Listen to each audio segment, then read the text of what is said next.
Thank you, Chair and distinguished panelists and ladies and gentlemen. Good afternoon. I come from the Ministry of Foreign Affairs, so my intervention will be seen in that perspective. But I would like to begin with by saying that we, during these 2 weeks in New York, very much focus on problems and challenges, and we should do that. But at the same time, we should reflect on the progress that has been made over the last few years, which gives us hope that we can continue to move forward.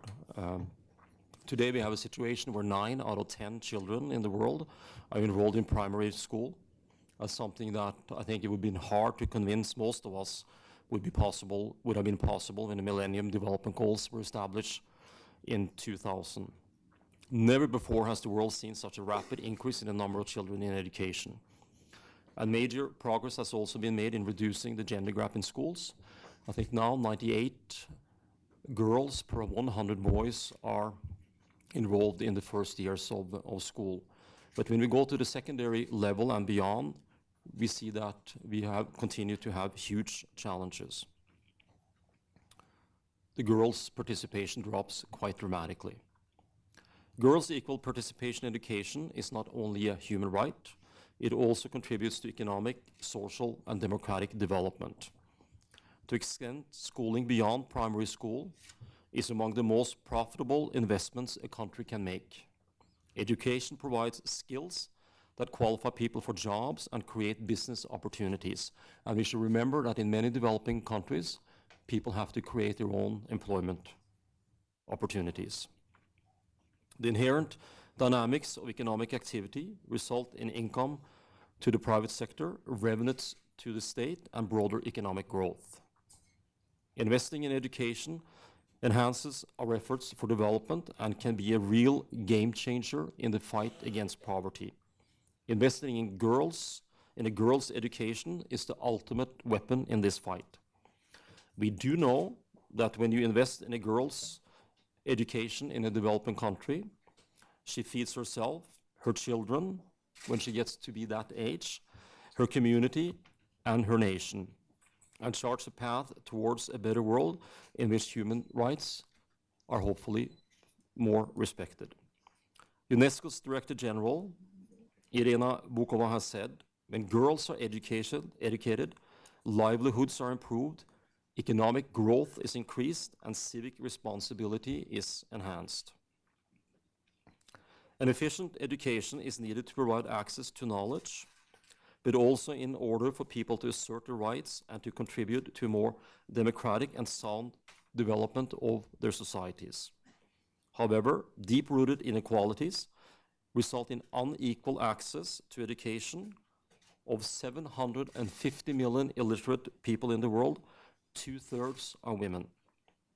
It seems evident to me that girls' education needs to be a primary focus in all development efforts. Providing education for girls is closely linked to success in other fields of development, especially health.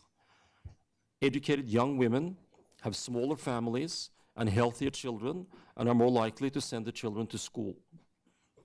They will be better equipped to protect themselves from malnutrition, HIV/AIDS, human trafficking, and sexual exploitation.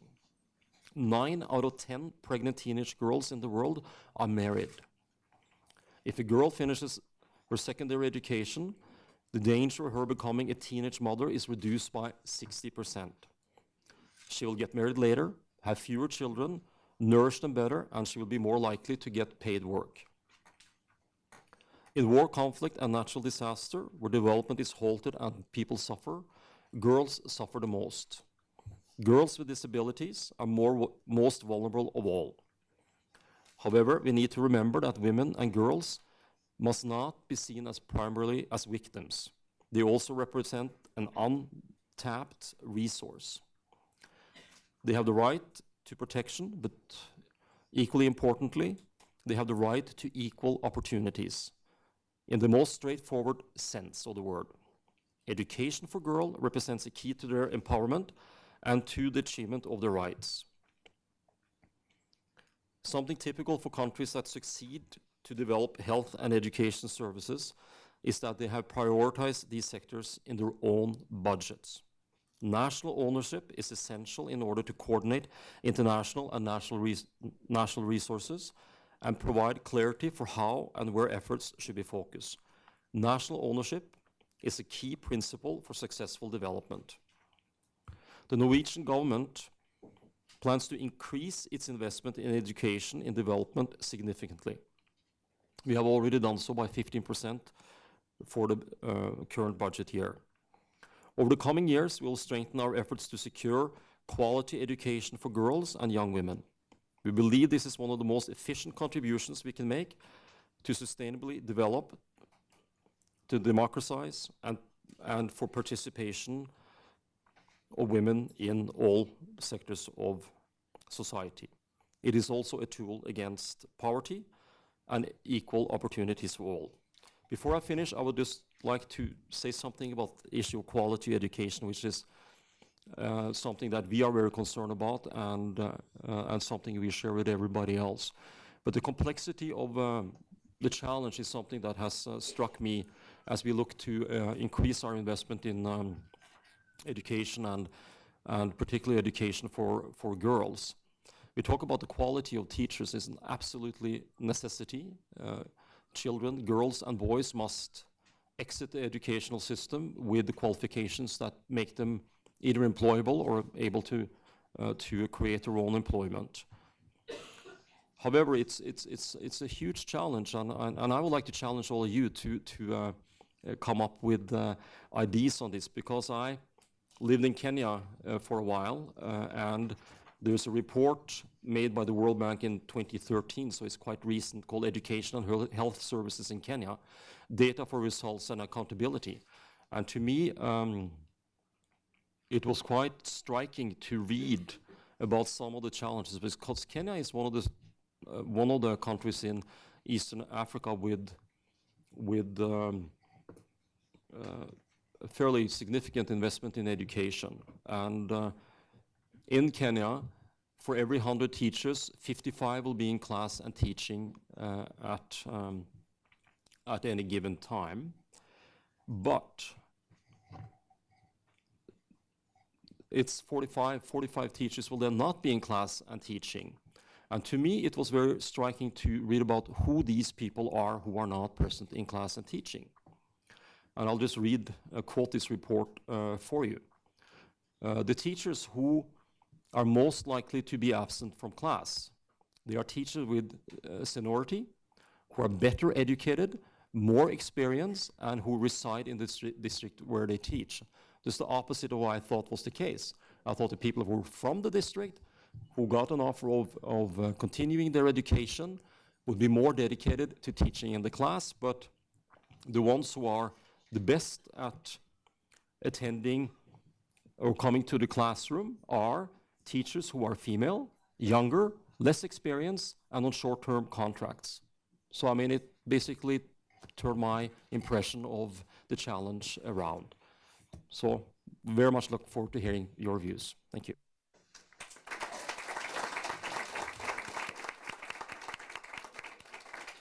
Thank you very much, Mr. Bratskar.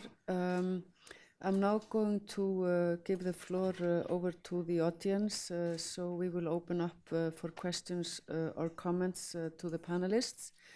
We will take a few questions and comments at a time, but I would like very much to ask you to introduce yourself when you pose a question, and preferably also to stand up. So the floor is open. Yes, please, in the back over there. Yeah.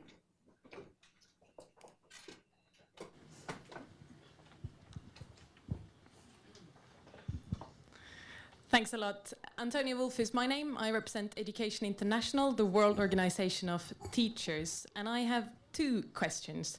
The first one, looking at gender parity in the Nordic countries, I think one of the reasons that might not have been highlighted in the discussion so far is the fact that we have public and we have fee-free education in the Nordic countries.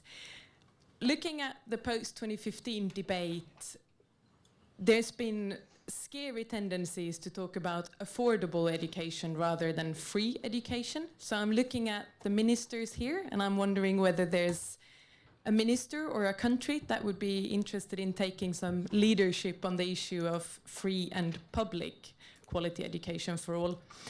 And then my second question, I kind of have to squeeze that in after the Norwegian minister's comments about the teachers and the teaching profession.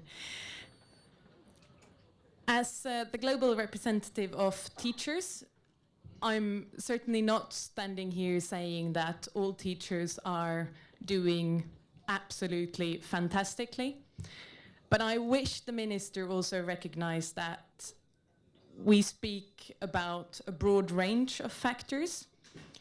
When looking at absenteeism, I would really appreciate if you also looked at work conditions, if you looked at the salaries, and if you look at the environments in which these teachers teach. Because a teacher might be crucial for quality, and that education system will not be able to exceed the quality of its teachers. But we also believe that the teachers will not be able to exceed the quality of their systems. So the question of whether these teachers have supportive environments is one that I would appreciate an answer on. Thank you.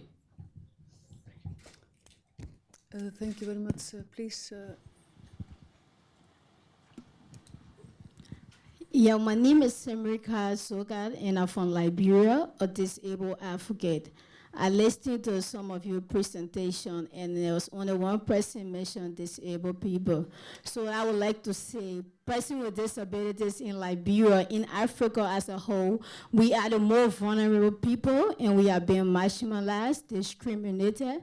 We don't have access to education. Educational facilities are not accessible. So what is the panelist doing to include disabled people? Because when you talk about girls and women, I guess that girls with disabilities are more marginalized and more vulnerable. Thank you.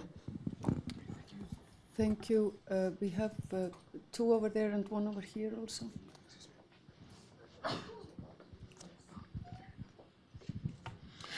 Good afternoon. My name is Julio Langa. I'm from Mozambique. Thank you for your wonderful presentations. As I understood, my question is a general one, not specific to the Nordic countries. As I understood, you were discussing education at formal level, the education that is provided by the states.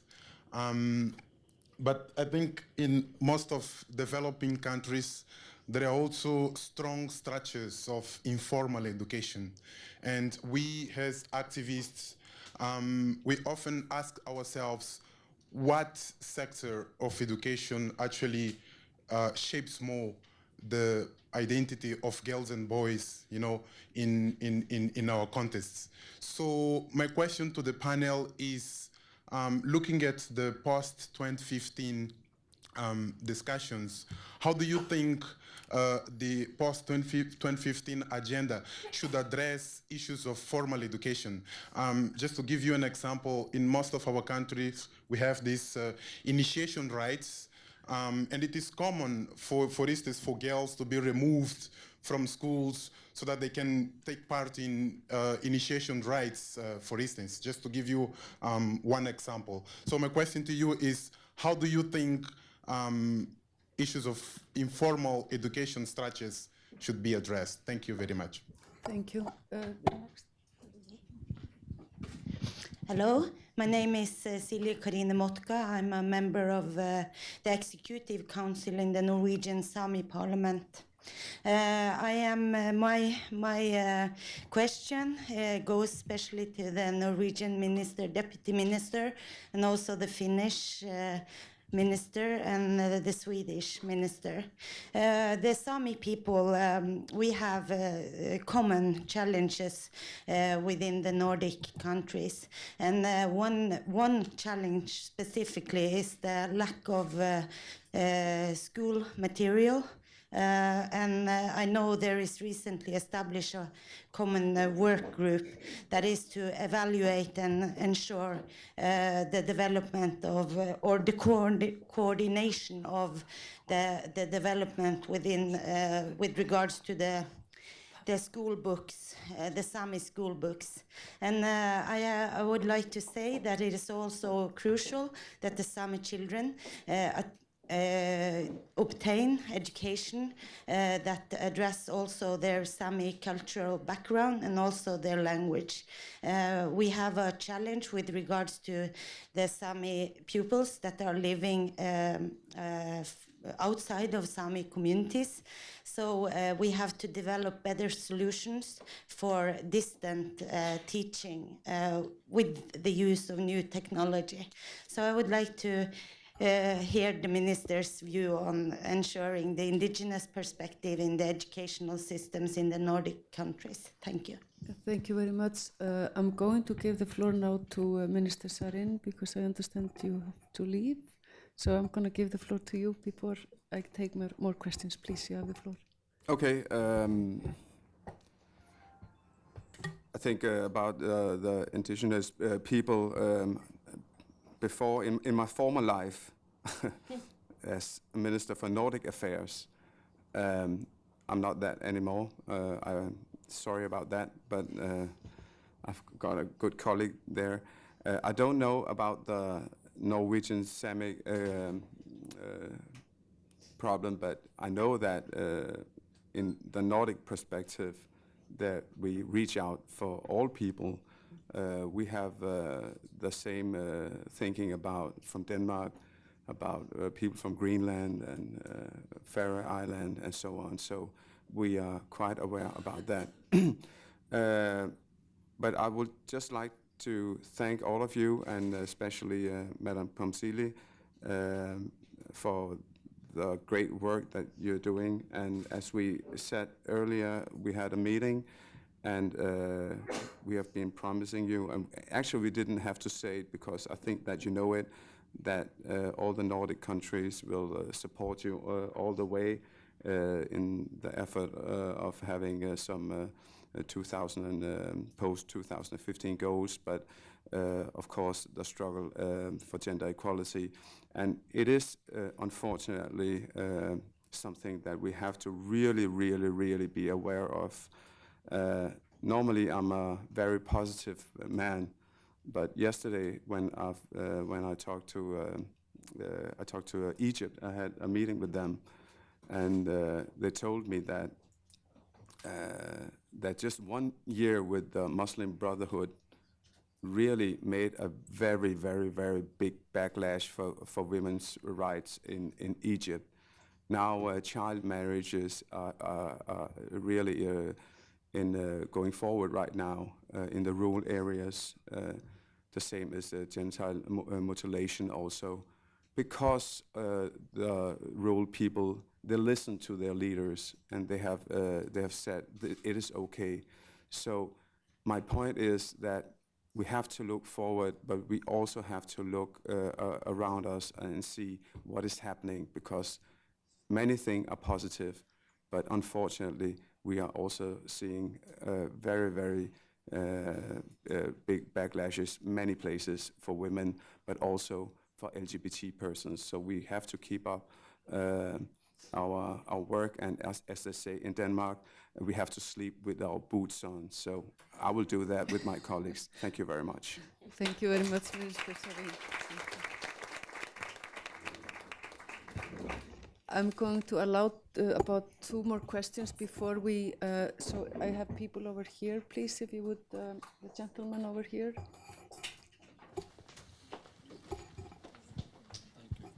Hi, my name is Olaf Thomassen. I'm the National Director of Plan in Norway. Obviously, we follow this discussion very thoroughly. We work very hard on education all over the world, basically, certainly in 40 countries where we are represented. What we see, I would very much like to have the comments of the panel, is some of the issues that the Norwegian minister is addressing is extremely important, actually, in that there are many local differences. So when you talk about education for all or education for girls in particular, the differences are very high from one country to another. And there was a representative from Liberia here, and I had a meeting with the Minister for Education in Liberia a couple of weeks ago, and they need to stop building schools just because they don't have enough teachers. So to the comment in terms of the quality of teaching, it's also a question of the numbers of teachers that needs to be addressed for some countries, whereas in other countries there are other issues. For instance, just the possibility to actually go to the school, not having to work, thus being able to go to school during the day, or safety issues going to schools, and also obviously sanitation issues, certainly for young girls. So when we talk about education for all and education for girls in particular, this is a complex question that needs to be addressed as such, and needs to be addressed focused and targeted, not as a band-aid, but more as a very focused effort towards the development of the world, actually. And in that respect, the second point I would just like to make is, in order to focus on the quality and the number of teachers, the growth and the establishment of civil societies around in local communities is obviously also a way forward. I would like the comments of the Nordic countries also on that, how you would like to support that particular development. Thank you. Thank you very much. I'm informed that Minister Arnholm also has to leave, so I'm going to give the floor to you. So it's a bit of a ping pong now, but please, Minister, you have the floor. Thank you, Chair. This is a seminar where we try to convey what we have experienced as trying to be as good as we can when it comes to education. I often get the question, how come that the Nordic countries have yet come so far? Is it the air you breathe, or what is it? I think it goes back to education. I think it is because we have had education for boys and girls in joint classes since the 1840s, and that it has been mandatory since the 1890s. So I think it's a very important thing to focus on education. But we must also be humble and point out that we have a long way to go. And some things we really, I think we can lessons we have learned are the teachers, that a teacher should be a person with a high status and a good salary and good conditions, a good education, but that also carries the responsibility of trying to, for instance, do well when it comes to gender equality. And then to indigenous people, to disabled people, we are doing better than most parts of the world here, and yet we have a long way to go. That's the only message the time will allow me to give. And finally, informal education. We have a long history in the Nordic countries from informal education being part of taking our countries to the welfare states we are now. And I think it's very important that we keep that in mind in our own countries, and that we really help out that being a part of the agenda for the post-2015 as well. Thank you. I'm sorry I have to leave. Thank you very much, Minister.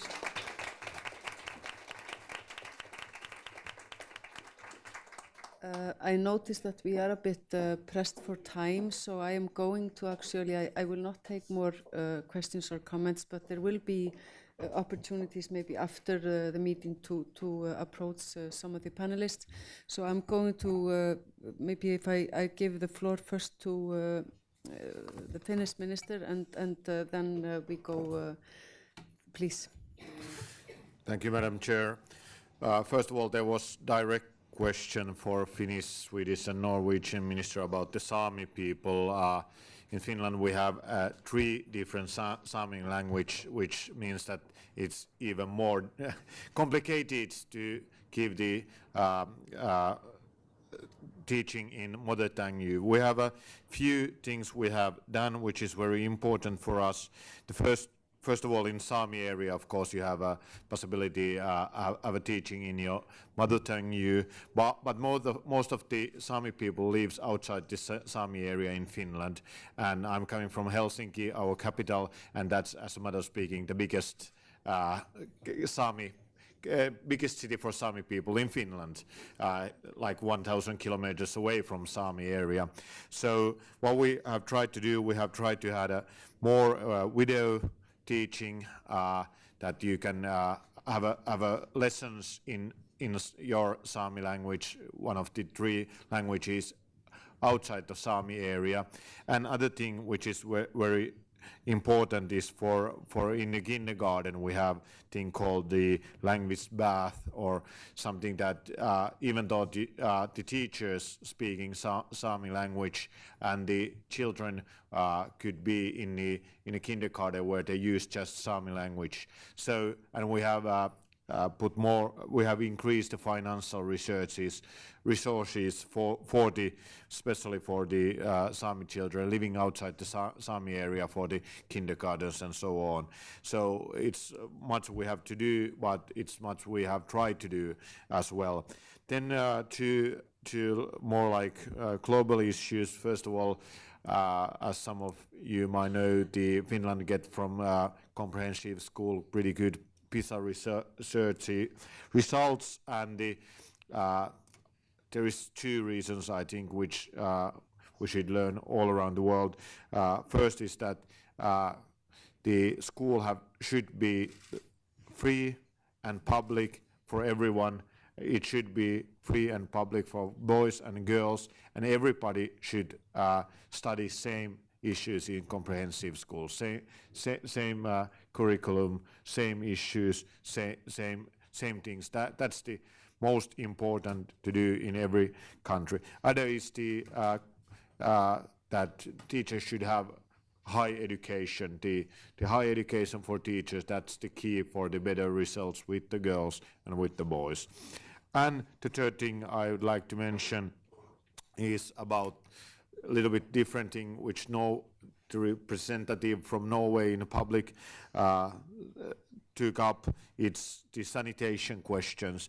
We should have in every school separate toilets for girls and boys. That's very important, that have a toilet, and even better have separate toilets for boys and girls. If we turn it around, if we have sanitation in the schools, that means that much more girls much higher amount of girls taking part of schools, taking part of teaching if the sanitation is in the right form. So these kind of things which we are not discussing so much in this kind of panels could be very, very important for gender equality, for girls to get teaching and taking part of the schools. So thank you very much on my behalf taking part of this seminarium, and as you all know, we have all the time different side events, so I have to speed up and go the next one. Thank you very much.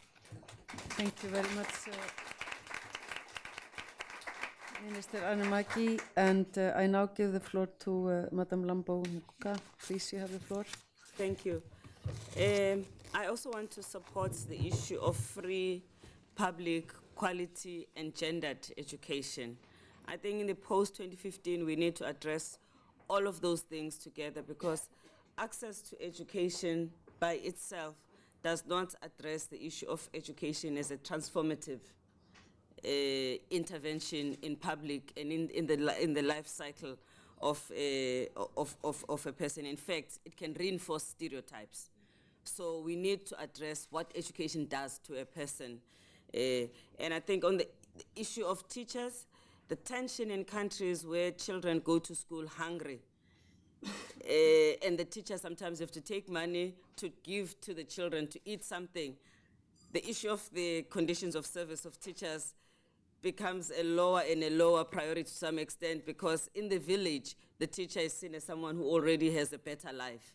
So there are all of these tensions, which does not mean as a trade union you must not agitate for the rights of the teachers as a worker, but I just throw it back that there are those dynamics in some countries where the situation is just so bad that between the teacher and a hungry child, you just don't know who to prioritize. And help them, God, all of them, because it's a bad situation to be in.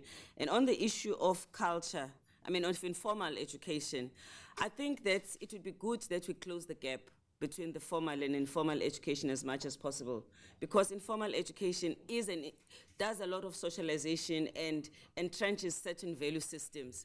If we ignore it, we can do it at our own peril. We need to find a way of making sure that there's an articulation between formal and informal education, because in any case, gender prejudice and stereotype is learned behavior. It can be unlearned, and part of that unlearning would happen in the informal education arena, which is lifelong learning in any case, because unlike sex, being male or female, when you are a female, the fact that female will be pregnant and a man will fertilize, that you can't change. But you can change that a man is a manager and the woman is a subservient, because those are the constructs of society. And in the formal education and informal education, we can deal with all those things. So it's bringing the two together as much as possible and supporting the role of informal education in changing the stereotypes. Thank you. Thank you so much. And Minister.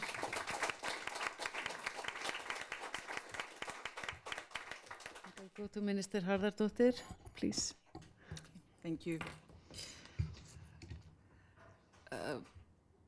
I think in Iceland, if you look back the history there concerning women's rights and the women's movement, education has always been a major issue there. The education not only of women and girls, but education of the whole population. And our first female MP that was elected to the parliament was an educator and emphasized that as a part of her position and her and also I think it's been a part of the whole all the way through the women's movement in Iceland. And I think it's so true what we mentioned also, the access to the education, whether you have to pay for it or not, is such a huge issue. So if you have to pay, it basically shows what the numbers that Madam Fusili went through here, the richest boys versus the poorest girls, and those were what, 50 or 60 years, the difference. Yeah.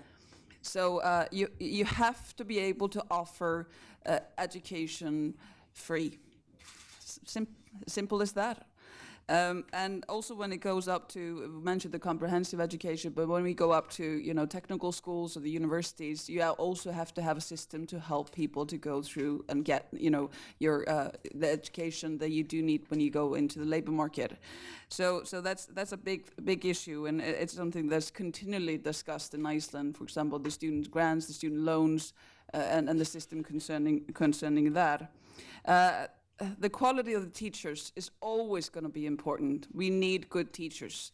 And we got some international instruments, for example, the PISA study, which has been showing us, the quality of the teachers is the most important factor in improving the quality of the education and the results of the students.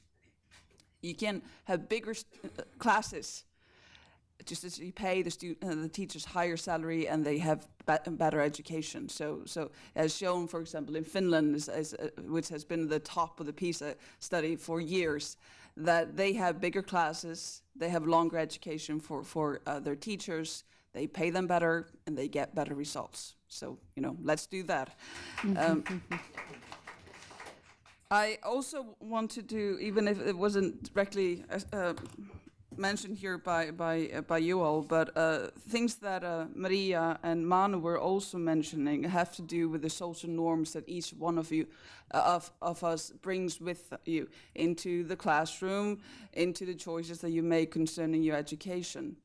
And in Iceland, if you picked up the brochure concerning our statistics concerning gender equality in Iceland, one of the issues that I'm quite concerned about that have to do with education, if you look at the numbers of red here, this is women.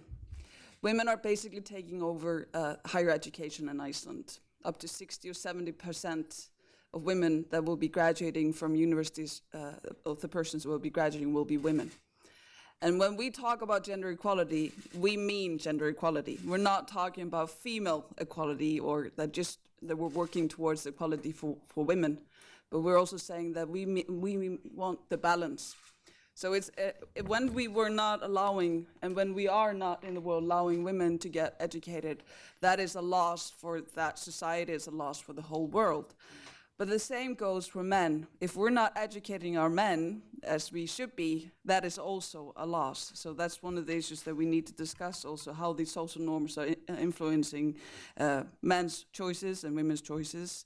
When we compare Iceland to the rest of the Nordic countries, we're doing much worse concerning sex segregation in the labor market than the rest of the Nordic countries. And as Nordic countries as a whole are not doing really well. So I think there was a study from 2008 from the Nordic Council of Ministers that said in Denmark that there was only 15% of the different jobs that were 50% equal. Only 50% of the different sectors had equality when choices of men and women. So that's something we really need to look into. The choices that the girls and boys are making when they choose their education.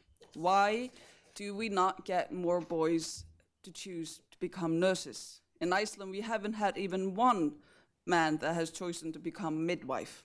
Why is that? And women are doing much better, actually. You know, we have a higher percentage of engineers, more priests, more doctors. Women are going into the so-called typical male jobs, but we don't see the men doing that. And that's telling us there's something not there. And we definitely have really good examples in Iceland concerning how legislation can change the attitudes and the social norms. Our parental leave legislation is probably one of the best examples of that. So now as the women get 3 months, the men get, the parents each get 3 months, and there's 3 months that we actually get to choose which parent takes. And so you can't switch. You're stuck with those 3 months. And we have studies now showing that over those 10 years, it has changed how men view themselves. Now being a good man in Iceland is also a part of, having a beard, being tall, being a cool man, but also being a good parent. And that's what we've seen changing over the time that we had that legislation. So we can do better. Thank you. Thank you very much. And Minister Bratskar, please, you have the floor. Thank you. Thank you, Greta. I'll be very quick. I know we are on overtime here, but the Finnish minister spoke to some extent on the issue of education for Sami people. But let me then address the other issue that on the quality of teachers. Yes, we have to invest in better qualifications for teachers. It's a must in every country, and it's a must in working with partner countries, but it's not enough. That was my point. You can invest in the quality of teachers, but you also have to have incentives for these teachers to stay in the classroom. If we haven't done that, we haven't done our job. And the same thing is true for investing in education for girls. Yes, it's extremely important in itself. It's a right for girls to get an education. But in many ways, if we do not able to translate that into economic empowerment, we have not done our job either. It has to be, and we have to remember in most developing countries, the formal employment sector is very limited. It's not like they're queuing up to work for Chase Manhattan or Apple or Google. They often have to make their own employment. So we have to give them those tools as well as teaching them how to read and write. So we have to have a package deal here, basically. That's what I'm trying to say. Thank you. Thank you very much. So before I give the floor to Mr. Dagfinn Høybråten, the Secretary General of the Nordic Council of Ministers, I'm just going to call your attention to a side event, a Nordic side event tomorrow in the Scandinavian House at 3 o'clock on breaking stereotypes when choosing education and work. So with this, I'm giving the floor to Dagfinn Høybråten. Please, you have the floor.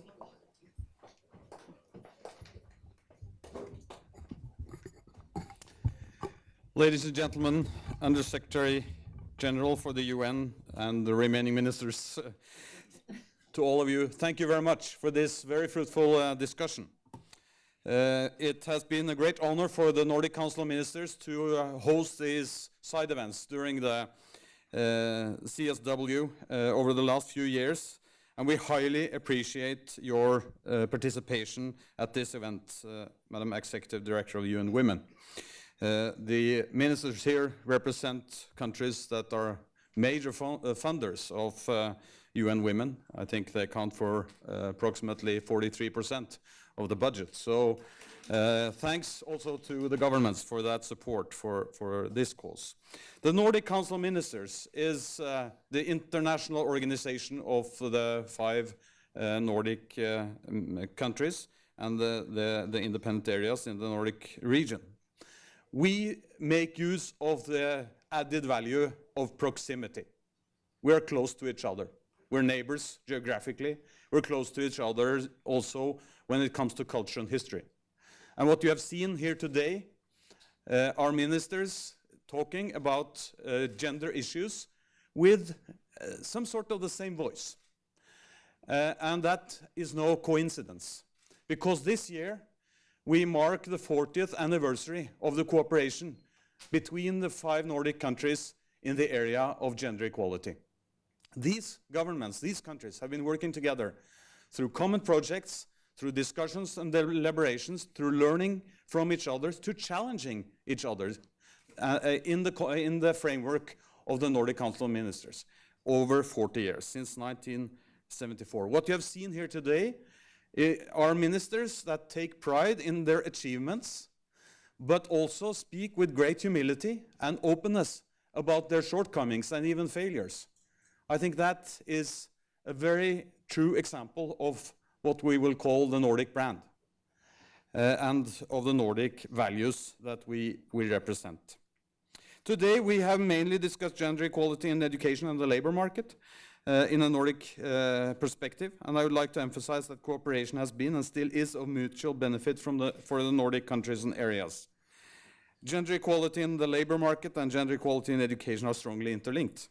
We need to address the fact that gender-based decisions regarding education also is the foundation for a gender-segregated labor market, as our chair this year, the Icelandic minister Eygló Harðardóttir, so eloquently pointed out. Today, we have also pointed out that gender equality and providing education for girls are linked to success in other fields of development, especially health has been mentioned by several. Investing in education enhances our effort for development and can be a game changer in the fight against poverty, as was mentioned by the Norwegian Deputy Minister. And ensuring that the girls get past their 5th birthday by ensuring their rights to basic health services is also an example of how these different things work together. It's not a question of either or, it's a question of health, education, and different efforts working together. Last year, the Nordic Council of Ministers raised the question of gender equality in preschools and primary education, as been mentioned by some of the ministers here today. The report showed that including gender equality in preschools and schools steering documents result in schools actually working actively with gender equality. The report is a compilation of inspiring Nordic examples of working with gender equality in primary education. By working actively with gender equality in these areas, we can break down gender stereotypes that limits a person's full potential and narrows down our possibilities to choose. In the Nordic countries, and listen to this, in the Nordic countries, more women than men have 3rd-level education. That's great. However, the choice of education is still highly gender segregated. That's not so great. We see a male dominance in science, technology, engineering, and math, the STEM areas, while women dominate the fields of education in health and welfare, as well as teacher training and education. This is made clear in one of our latest reports, The State of the Nordic Region from January 2014. The fact that more women than men have higher education is, however, not reflected in the amount of women in board positions in the private sector as well as in some other sectors. Last but not least, data from, for example, the World Economic Forum Global Gender Gap show the positive relationship between closing gender gaps and increased country competitiveness. At the same time, it's not all about growth, but also a matter of equal opportunities, possibilities, and responsibilities for all, regardless of gender. Gender equality is part of the Nordic identity, and it has been a basic pillar of our democracies and the development of our welfare models, but basically it is about human dignity. On my way coming here, I read a wonderful story written by the author Khaled Hosseini, who illustrates the importance of education and gender equality for a society in crisis, in poverty, and in conflict. 1,000 Splendid Suns. I know many of you have read it. And it's really about what we are discussing here today.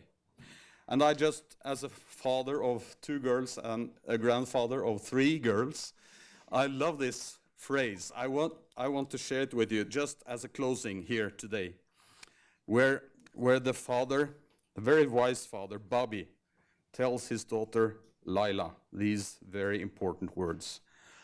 He says, I know you're still young, but I want you to understand and learn this now.